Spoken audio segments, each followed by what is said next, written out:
নমস্কার বন্ধুরা, SB academic সেন্টারের প্রত্যেকটা ছাত্রছাত্রীকে স্বাগত। আজকে আমি উচ্চ মাধ্যমিক অর্থাৎ ক্লাস 12-এর আমাদের মনোবিজ্ঞান অর্থাৎ সাইকোলজি সাজেশন নিয়ে আলোচনা করছি। সর্বপ্রথম আমাদের এসবি একাডেমিক সেন্টার কিন্তু সাইকোলজির সাজেশন নিয়ে আলোচনা করেছে। আমরা টেস্ট পেপার সলভ করেছি এবং দুখানা সেট দেখাবো। যে দুখানা সেট থেকে পরীক্ষায় আসার চান্স খুবই বেশি। এখানে কিন্তু আমি এক নম্বরে 14খানা কিন্তু এসএ কিউব দেখাবো এবং তার সঙ্গে কিন্তু বড় প্রশ্নগুলো দেখাবো, ঠিক আছে। এবং যে সমস্ত প্রশ্নগুলো আছে দেখে নাও তোমরা, যেমন আছে ভালো করে দেখে নাও, ঠিক আছে। যে সমস্ত প্রশ্নগুলো সিলেক্ট করেছি, প্রথমে 14খানা এসএ কিউব। বুদ্ধাঙ্ক সূত্রটি লেখো অথবা বুদ্ধির সংজ্ঞা দাও। রোমাটুতে বলছে প্রতিভাবান শিশুদের দুটি বৈশিষ্ট্য লেখো।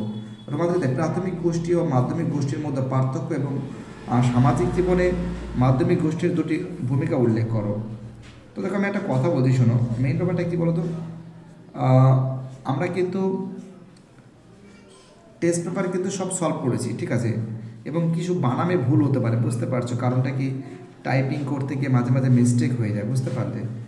যদি দুই একটা বানামে ভুল হয়, প্লিজ তোমরা একটু সঠিক করে নেবে, ঠিক আছে। আর তোমরা তো ক্লাস 12-এ পড়ছো, দুদিন পরে তো কলেজে যাবে। হালকা টাইপিং, বাংলা টাইপিং করতে একটু মুশকিল হয়ে যায় মাঝে মাঝে। যেমন মেজাজগত এই যে দুটি লক্ষণ বা মেজাজগত ব্যত্যয় দুটি ব্যবস্থাপনা কি, অসামাজিক ব্যত্যয় দুটি কারণ লেখো। দেখো, যে সমস্ত প্রশ্নগুলো সিলেক্ট করেছে এই সমস্ত প্রশ্নগুলো কিন্তু এসএকিউ পরীক্ষার ক্ষেত্রে খুবই গুরুত্বপূর্ণ। উচ্চ মাধ্যমিক সাইকোলজি সাজেশন, যাকে বলে মনোবিজ্ঞান, যাদের সাইকোলজি আছে তাদের জন্য সাজেশনটা কিন্তু আমাদের এসবি একাডেমিক সেন্টার অনলাইনে বের করেছি। যদিও আমাদের কোচিং সেন্টারে সাইকোলজি ছেলেমেয়ে পড়ে না, তা সত্ত্বেও কিন্তু আমরা প্রত্যেকটা সাবজেক্টের সাজেশন নিয়ে হাজির হই। অনেক ছেলেমেয়ে এসএমএস করছে, স্যার আপনি সাইকোলজি সাজেশনটা দেবেন। আমি কিন্তু সাইকোলজি এবিটি টেস্ট পেপারও সলভ করে দিয়েছি আমাদের অনলাইনের মাধ্যমে। তো দেখো, এই প্রশ্নটা কিন্তু খুবই গুরুত্বপূর্ণ যে প্রতিভাবান শিশুর বলতে কাদের বলে এবং প্রতিভাবান শিশুদের চাহিদা ও সমস্যাগুলি লেখো। এটা কিন্তু ইম্পর্টেন্ট প্রশ্ন, এটা মানতে হবে। বাড়িতে বসে কিন্তু ভালো করে পড়বে, ঠিক আছে। এবং অথবা দিয়ে যে প্রশ্নগুলো সেটাও ভালো করে পড়বে, ওকে।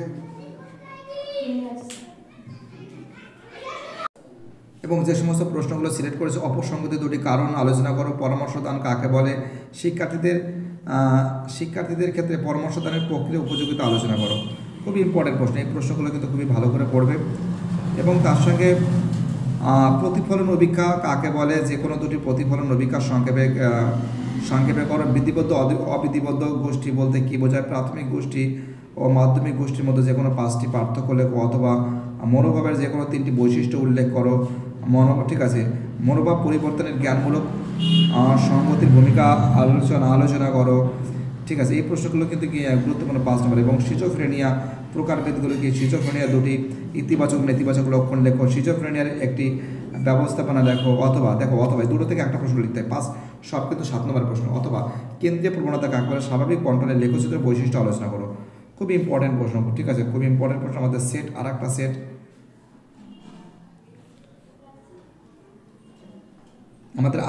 দেখতেই পারছো।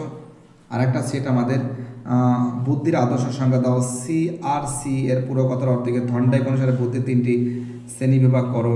খুব ইম্পর্টেন্ট আছে। এবং তার সঙ্গে কিন্তু আমাদের পরে প্রশ্ন বলেছে জনতা গোষ্ঠী সমর্থক নয়, একটি উদাহরণ দাও। অন্তর্বর্তী গোষ্ঠী উল্লেখ করো অথবা নেতার কাজ সম্পর্কিত, ঠিক আছে। লিওনের বক্তব্য কি? 5 দাগের প্রশ্ন। প্রত্যেকটা প্রশ্ন কিন্তু ভালো করে বলেছে। পক্ষপাতের আচরণমূলক উপাদান কি?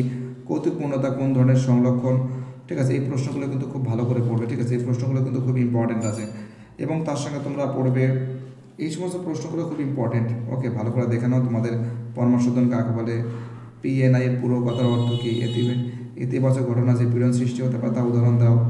এই প্রশ্নগুলো কিন্তু খুব সুন্দর করে ভালো করে কিন্তু পড়ে যাবে, ঠিক আছে। আমি কিন্তু তোমাদের জন্য কিন্তু সাজেশনটা বের করেছি, দুটো সেট দেখিয়েছি। এই দুটো সেট কিন্তু অনেকটা খুবই ইম্পর্টেন্ট প্রশ্ন বলে আমি মনে করি।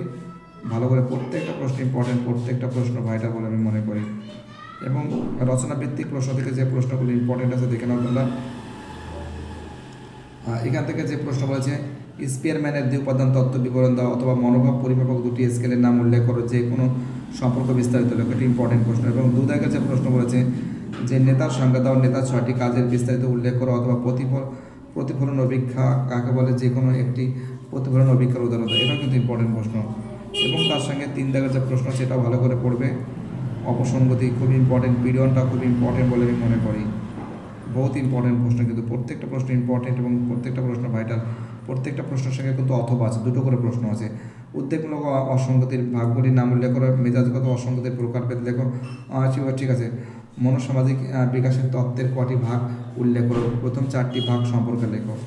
এবং আমাদের যে 5 জায়গার যে প্রশ্ন আছে, লাস্ট প্রশ্ন, এখানে কিন্তু অথবা নেই। যে বাস্তুবিদ্যার কাকে বলে এবং বাস্তু পিরামিড কি, বাস্তুতন্ত্র কীভাবে শক্তির প্রভাব হয়। তো তোকে এই যে 5খানা যে প্রশ্ন আছে, এই 5খানা প্রশ্ন খুবই ইম্পর্টেন্ট, অর্থাৎ যে সমস্ত প্রশ্নগুলো ইম্পর্টেন্ট, যে সমস্ত প্রশ্নগুলো ভাইটাল, সে সম্পর্কে বিস্তারিত আলোচনা করছি। প্লিজ অনলাইন ক্লাসের সঙ্গে যুক্ত থাকো, অনলাইন ক্লাসকে সাপোর্ট করো, তোমাদের সাপোর্ট আমার দরকার। তোমাদের সাপোর্ট ছিল এসবি একাডেমিক সেন্টার চলতে পারে না। এসবি একাডেমিক সেন্টার একটা শিক্ষা প্রতিষ্ঠান, যেখানে প্রত্যেকটা ছাত্রছাত্রী সরাসরি অনলাইনের মাধ্যমে ক্লাস করে থাকে। বাই টাটা, সবাই ভালো থাকবে।